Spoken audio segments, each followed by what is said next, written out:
Hello guys, இப்போ நம்மளோட இந்தியாவில் வந்து ஒரு சிலிண்டர் விலை வந்து அதிகமாகிட்டு இருக்கு அப்படிங்கிற மாதிரிலாம் வந்து நம்ம செய்தி பார்த்துட்ருக்கோம்.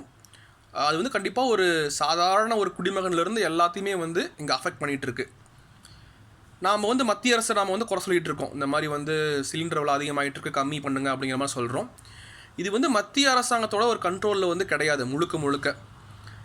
இப்போ வந்து மேற்கு ஆசியாவில் வந்து நடக்கிற ஒரு போர் பிரச்சனையால், ஒரு மேற்கு ஆசியான்னு சொல்லும்போது அங்கே சவுதி அரேபியா ஆகட்டும், ஈரான், கத்தார், யுஏஇ, ஸோ இந்த மாதிரி நாடுகள்லேருந்து வந்து பார்த்தோம்னா அங்கேருந்து கச்சா எண்ணெய் வந்து அங்கேருந்து நம்ம நாட்டுக்கு வருது. ஸோ அவங்க தான் வந்து கச்சா எண்ணெயை வந்து எடுத்து நமக்கு அனுப்புகிறவங்க. ஒரு 54% மேலே வந்து அவங்க தான் வந்து அனுப்புகிறாங்க. ஸோ அந்த கச்சா எண்ணெய் மூலமாக தான் வந்து பார்த்தோம்னா நம்ம வந்து எரிபொருள் நம்ம தயாரிக்கிறோம். பெட்ரோல், டீசல், அப்புறம் எல்பிஜி இருக்குது இல்லையா, அந்த ஒரு கேஸ், இதெல்லாம் நம்ம வந்து தயாரிக்கிறோம். இப்போ வந்து அந்த ஒரு கச்சா எண்ணெய் வளம் இருக்கு இல்லையா, ஸோ அங்கேயே வந்து பார்த்தோம்னா இப்போ வந்து விலை அதிகப்படுத்திகிட்டு இருக்கிறாங்க. அந்த சவுதி கான்ட்ராக்ட் ப்ரைஸ் அப்படின்னு சொல்லுவாங்க. ஸோ அதுதான் வந்து இந்த ஒரு எரிபொருளுடைய ஒரு விலையை நிர்ணயம் பண்ணக்கூடிய ஒரு அமைப்பு.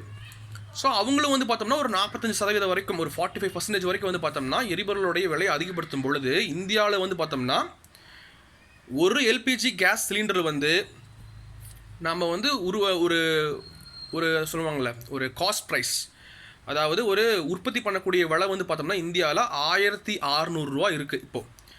ஆனால் இன்றைக்கி டேட்டில் வந்து ஒரு 950 ரூபாய்க்கு வந்து பார்த்தோம்னா நமக்கு வந்து கொடுக்குறாங்க இந்தியாவில் வந்து. அப்படி பார்க்கும்போது நம்ம இந்தியாவில் இருக்கக்கூடிய அந்த ஒரு சிலிண்டரை வந்து அந்த சிலிண்டர் அந்த எரிவாயு வந்து பார்த்தோம்னா ஒரு சமையல் எரிவாயு வந்து பார்த்தோம்னா உருவாக்கக்கூடிய அல்லது விநியோகம் பண்ணக்கூடிய அந்த நிறுவனங்கள் இருக்கும் இல்லையா, மத்திய அரசுடைய ஒரு பொதுத்துறை நிறுவனங்கள். ஸோ அவங்களுக்கு வந்து பார்த்தோம்னா 700 ரூபா வரைக்கும் வந்து ஒரு நஷ்டம் ஏற்படுது இப்பயும் கூட.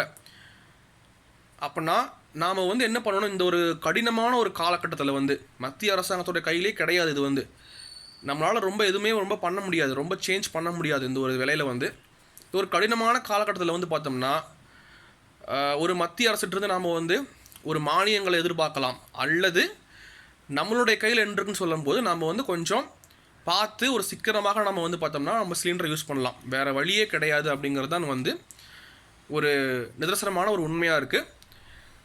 எதிர்காலத்தில் பார்க்கலாம், இந்த ஒரு போர் காலங்கள்லாம் வந்து கொஞ்சம் கம்மியாகலாம், அல்லது வந்து போர் நிற்கலாம். அப்போ வந்து நிலைமை மாறுங்கிற மாதிரி நம்ம வந்து நம்புவோம் நேர்மறையாக. நன்றி.